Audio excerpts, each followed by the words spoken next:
Tiempo de análisis, el tiempo que usted espera, por supuesto. El gobernador de Santa Cruz ha lanzado una propuesta. Y más allá de la seriedad o no de esa propuesta, que no deja de ser simplemente un canto de sirena, el federalismo, es importante que desde la academia y por supuesto desde este espacio reflexionemos sobre los modelos de Estado. Y uno de esos modelos de Estado es, por supuesto, el modelo federal. Hoy tengo el agrado de contar con la presencia del licenciado Marco Aurelio Velasco. Él es docente titular de la carrera de Ciencia Política y Gestión Pública, ha sido director hasta hace muy poco de la misma unidad académica, pero también ha desempeñado labores importantes en instituciones y organismos internacionales, especialmente en el ámbito de la cooperación. Marco, muchísimas gracias por estar en el programa. Muchísimas gracias, querido y apreciado amigo Marcelo. El programa que tú diriges es muy importante, no solamente desde el punto de vista académico, sino también como información, como comunicación y por supuesto en el debate, ¿no? Que eso es muy importante y tanta falta le hace a nuestra sociedad. Mira, Marco, el tema del federalismo en el país siempre ha sido un tema de utilización, vamos a llamarle así, o de utilidad, para ser mucho más correctos, a élites políticas y a posiciones regionales, y desde hace muchos años. Vamos a recordar simplemente 1899, la Revolución Federal, la llamada Revolución Federal que ha tenido este país. El gobernador de Santa Cruz, Luis Fernando Camacho, en el último tiempo ha hecho una propuesta, más allá del matiz, de la seriedad, de la contundencia que pueda tener esta propuesta o no, o lo descabellado que pueda tener en sí mismo. El tema es de que desde la academia nosotros tenemos que informarle a la sociedad, educar a la sociedad sobre lo que es teóricamente un modelo de Estado federal. ¿Qué es un Estado federal?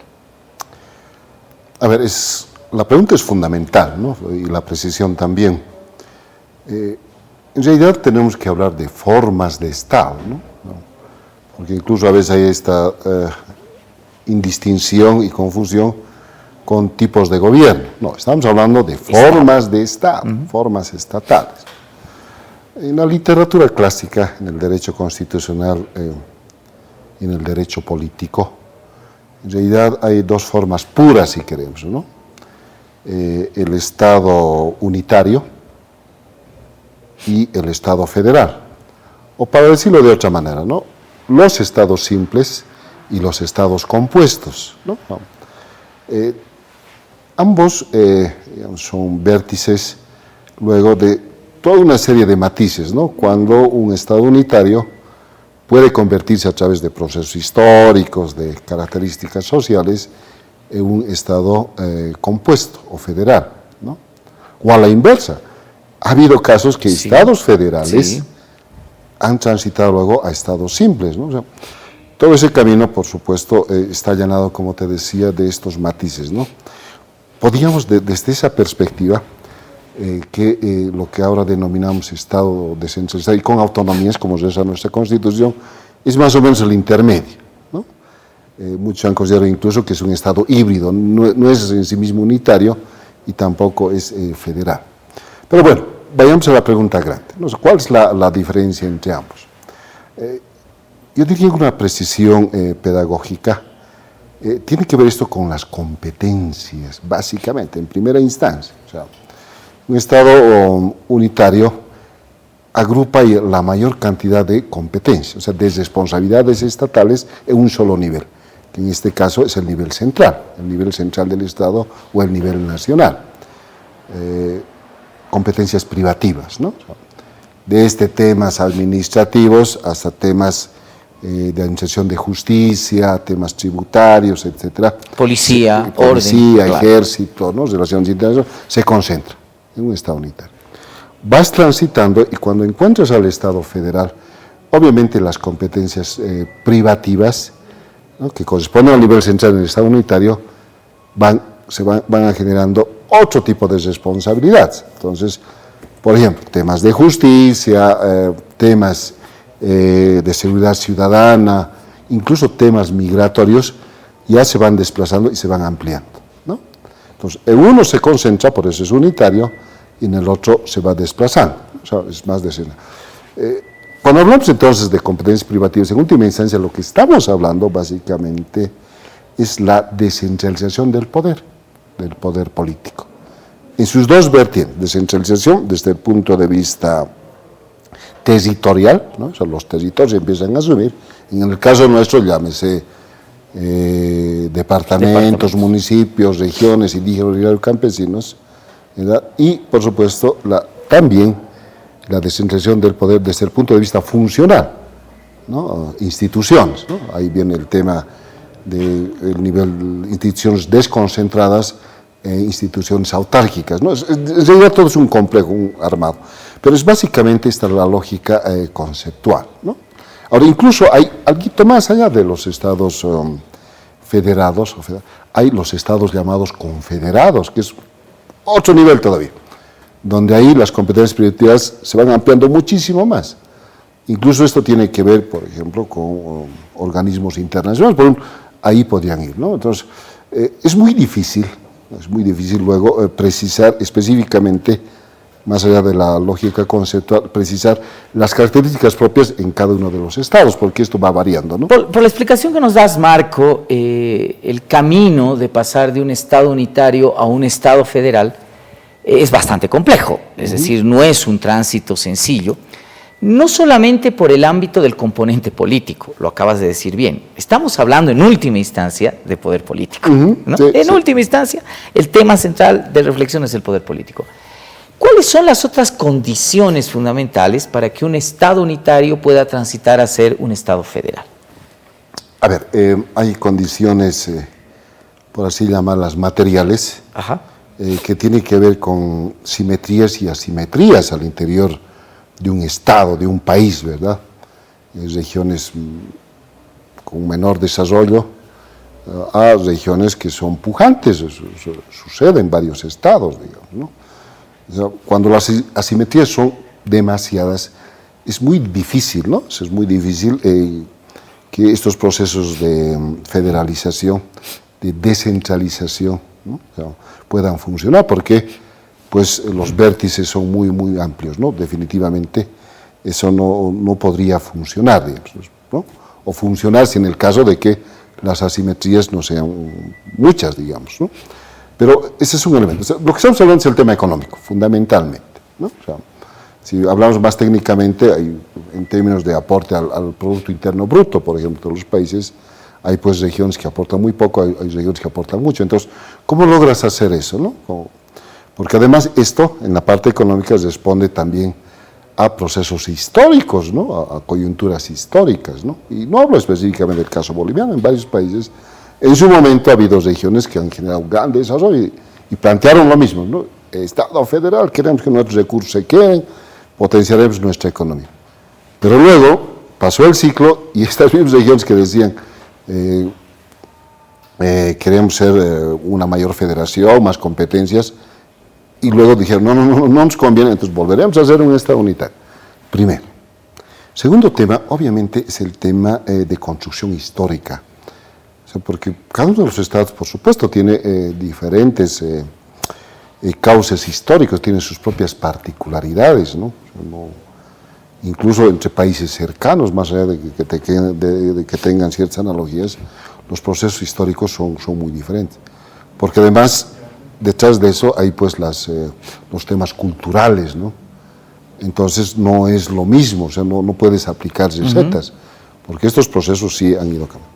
El otro tiene que ver, bueno, esto ya hemos adelantado, también con fortalezas institucionales, ¿no? O sea, hace mucho la institucionalidad, las instituciones, ¿no? Que puedan ir, que permitan además un tránsito más o menos responsable, si que hablábamos en ese sentido, ¿no?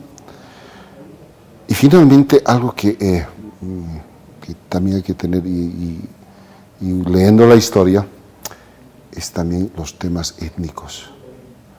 Uy, qué complicado es esto, ¿no? Definitivamente. O sea, porque a veces los estados federales traen problemas étnicos y con otras variables, por ejemplo, el tema migración, ¿no? Claro, a ver, lo que tú nos mencionas lleva a veces no es un sinónimo, por supuesto, para nada. Pero a pensar de que el modelo de Estado federal o la forma estatal federal es mucho más proclive y más sensible a peligros de división territorial, a secesión territorial, a separatismo, etcétera, etcétera. ¿Qué opinas tú, Marco? La historia nos enseña que en algunos casos sí ha generado alto riesgo, peligro, incluso disolución de los estados, ¿no? Yo me acuerdo del caso, una historia reciente, no es el caso de Checoslovaquia. Era un solo estado, obviamente, luego... O Yugoslavia. Sí, pero Checoslovaquia fue el lado pacífico, ¿no? Claro, o sea, pacífico, ¿no? La República Checa y la República Eslovaca. Claro. Dos estados federados. Así es. Luego cada uno optó por su camino. Más bien lo hicieron de manera pacífica. Claro. Cada uno se fue por su lado. El ejemplo de Yugoslavia fue terrible. O sea, esa es la historia reciente. Estamos hablando de los años 90, ¿no? Sí. Es más, está volviendo a resurgir. En el caso de ya un estado independiente que es Bosnia y Herzegovina, quedaron los acuerdos en el año 1998, si no me equivoco, que al interior hay un estado federal. Bosnia, propiamente, y el estado de Splasca, si mal no me equivoco, pero ahora Splasca está adquiriendo más autoridad, más poder, más competencia, y obviamente está detrás de esto el tema. Y no solamente en países, si quieres, desarrollados, ¿no? O sea, ¿no? Está sucediendo en estos momentos en Sudán, en Etiopía, la región federal del Tigre, se llama el Tigray, ahí ya prácticamente en una guerra civil. Entonces, hay estos temas. O sea, el principio es positivo. O sea, es positivo cuando hablamos de los estados federados porque, bueno, finalmente cuando descentralizas el poder, eso es bueno, ¿no? Porque permite incluso llegar, que los servicios, los beneficios lleguen más de manera directa a la población, está bien. O sea, los estados federales tienen esa gran ventaja. Pero hay estos otros intereses que son muy fuertes. Por eso yo hablo del componente étnico, ¿no? En el caso de Irak, por ejemplo, que es un estado federal, hay la región autonómica, así denominada, pero que tiene elementos federales, que es de los kurdos, el Kurdistán, ¿no? Y es un tema altamente complejo, ¿no? O para ir por el otro lado, el caso, bueno, actualmente ya no se llama la capital federal de México, ¿no? Ciudad de México. ¿Por qué? ¿Por qué ese cambio que parece ser inocente? Justamente porque concentraba ya excesivamente todos los poderes. Y en un estado federal, una ciudad, una concentración urbana, pero tenía una influencia decisiva. Y lo mismo ha pasado con Buenos Aires. Entonces los temas son complejos. Ahora, yendo al caso, bueno, seguramente sería la segunda parte, pero también tiene que ver, yo decía, con el tema de la territorialidad. Bastante. ¿No? Entonces va a ir cambiando, porque ahí ya pues se empieza a abrir, ¿no? O grietas históricas que anteriormente no, digamos, no estaban en agenda. Después de este vistazo teórico, Marco, que siempre es útil, y creo que es una obligación, además, de un programa que resalta la academia como este, es ya ir a aterrizar un poco y hacerte las preguntas circundantes al país. ¿Bolivia está preparada para migrar a un modelo o a una forma de Estado federal? Esa es la pregunta del millón. Tú decías al principio algo que me pareció muy importante, ¿no? O sea, si la coyuntura vence, el tema del discurso vence, o el tema de los intereses políticos coyunturales vencen, por supuesto, esto no es una visión estratégica, simplemente es coyuntura política. Yo mucho me temo que, no solamente ahora, en el pasado, pues ha ocurrido esto, ¿no? O sea, más que un hecho, porque estamos hablando de políticas de Estado, ¿verdad? O sea, estamos hablando de modificar, cambiar el Estado.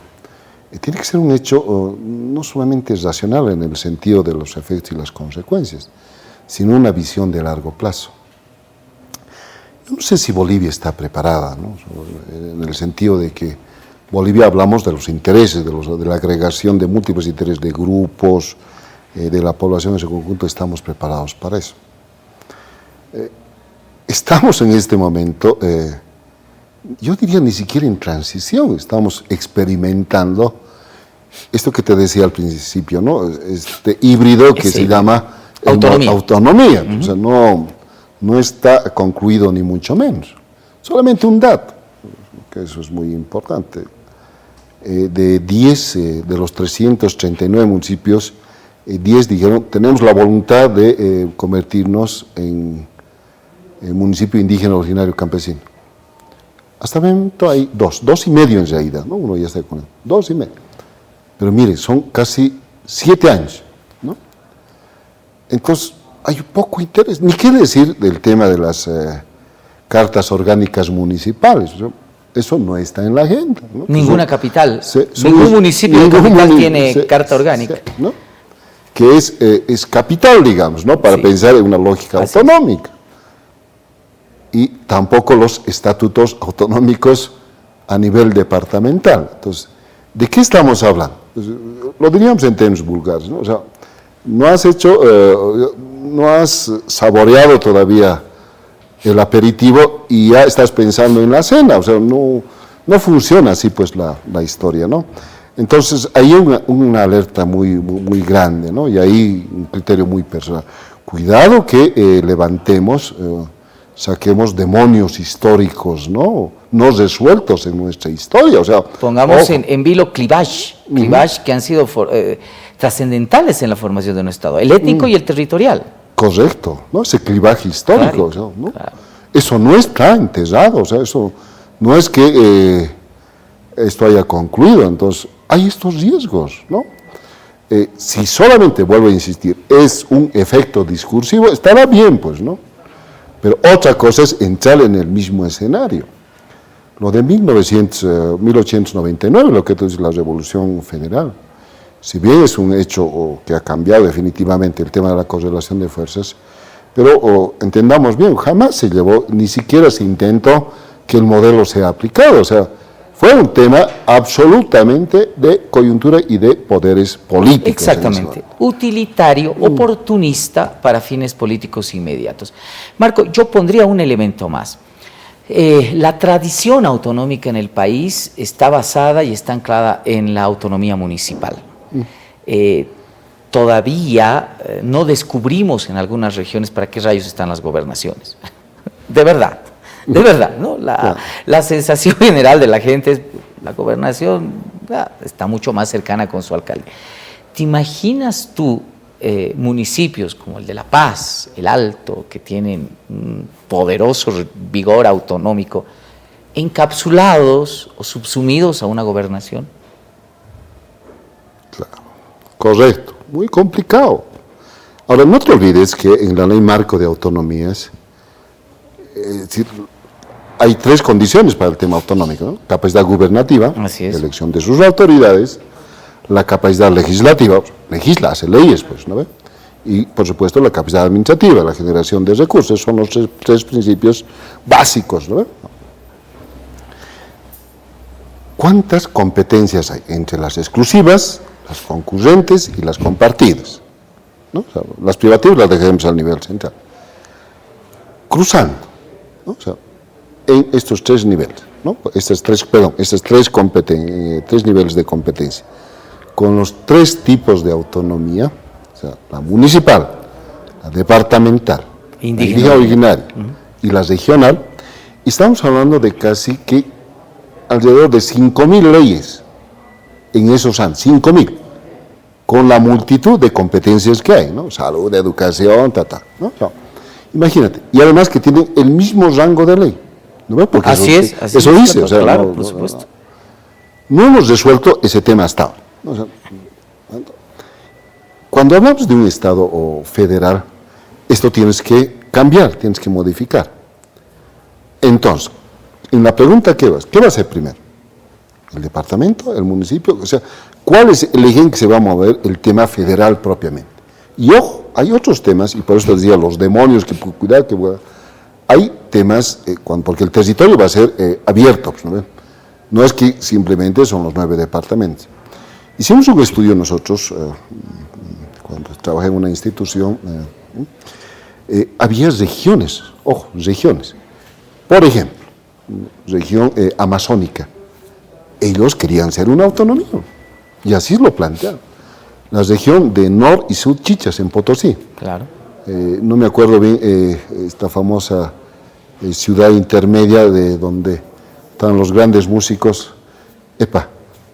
Se me fue. Pero ellos también querían ser una región autónoma. La región de la Chiquitanía. O sea, también hay, pendientes regionales muy fuertes, que por supuesto se van a activar en el momento, si se activa en el momento de la misma federalización. Ni contar con los temas, te digo, metropolitanos, que ya son agregados poblacionales muy fuertes que van a decir, oiga, un momentito, nosotros aportamos tanto al PIB, por lo tanto queremos un estatus pues federal. Entonces vean, ¿no? O sea, no es que va a decir los 9 departamentos, los 339 municipios. Estos factores, insisto, se van a volver a activar. Incluso alguien puede decir, Collasuyo, ¿qué tal? Claro, por supuesto. ¿Por qué no? O el norte del departamento de La Paz. Claro. O sea, ¿no? Entonces, claro. Ese es el tema. Ese es el tema. Marco, yo insisto, no he visto hasta ahora una propuesta seria de federalismo en el país. La historia tampoco nos remonta a ello. Las propuestas, las solicitudes, los pedidos de federalismo siempre han estado enviciados, si tú quieres, o impregnados de afanes personales, de afanes regionales, de proyectos políticos a muy corto plazo. Y básicamente han sido banderitas que luego se han desechado de manera muy rápida cuando han cumplido su propósito político, nada más. Sin embargo, tú desde la academia y bajo tu experiencia, si tuvieses que plantear una hoja de ruta de discusión seria sobre el federalismo en el país, ¿cómo harías esta ruta crítica? ¿Qué plantearías? ¿Cuáles serían los caminos para que Bolivia empiece a discutir de manera seria un modelo federal o una forma federal de Estado? A ver, en esta ruta crítica o hoja de ruta, sí. Si es que va. A ver, lo primero es exactamente lo que tú dices, ¿no? A ver, primero tendrá que haber un proceso de sinceramiento, realmente si hay, ¿no? O sea, si realmente estás queriendo lo que quieres decir, o queriendo hacer lo que quieres decir, perdón. ¿No? O si solamente es tema discursivo, si solamente es tema de interés coyuntural o incluso económico, no tiene sentido, no tiene sentido. Primera cosa. Segundo, es esa concreción histórica, esa particularidad histórica que le tenemos que dar. Con ese complejo que tenemos, ¿no? O sea, esa complejidad, no complejo, perdón, complejidad, ¿no? Histórica que nosotros tenemos. Esto es muy importante.